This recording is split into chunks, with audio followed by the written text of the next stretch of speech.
પરિણામ સ્વયં થાય છે, અધરથી થાય છે, આત્માના આધાર વિના, આત્માના કર્યા વિના, આત્માના કર્યા વિના પરિણામ થાય કે હા, આત્માના કર્યા વિના જ પરિણામ થાય, અધરથી થાય. આધારાથી સંબંધ નથી, પરિણામ ને દ્રવ્ય નહીં.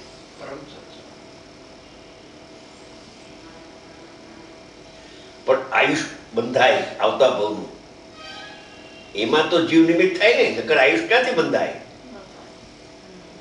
કે જીવ એમાં નિમિત્ત નથી, કરતા તો નથી પણ નિમિત્ત કરતા પણ નથી. એ અજ્ઞાનીનો રાગ એમાં નિમિત્ત છે. એક અંશ નિમિત્ત છે, બીજો અંશ નથી. એ તો સુરક્ષિત રહી ગયો છે.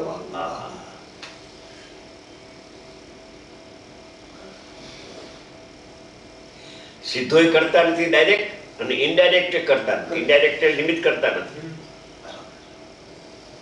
કરતાની બે પ્રકારની વ્યાખ્યા. ડાયરેક્ટ કરે તો તન્મય થઈ જાય જીવ, તો કરે, એ તો બનતું.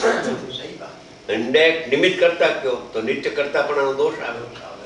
કર્મ બંધાયા જ કરે, નિમિત્ત થયા જ કરે. આત્મામાં નિમિત્ત પણ આનો અભાવ છે.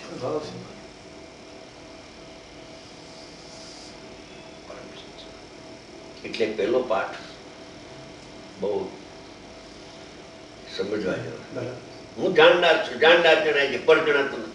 એ વાત તારી સાચી છે, પણ જે જાણવાની ક્રિયા થઈ, પરને જાણવાનું નહીં, જાણનાર જણાય છે, એ ક્રિયા જે જ્ઞાનની થઈ, અને એ જ્ઞાનની ક્રિયાનો તો તું કરતા ખરો ને, ઘા સાહેબ એ તો કરતા હું.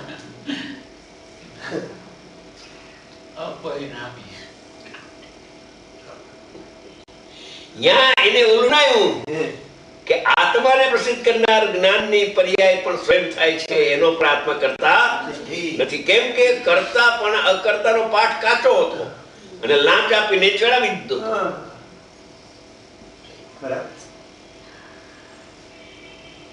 અસાધારણ છે આ અકર્તાનું, સાધારણ નથી.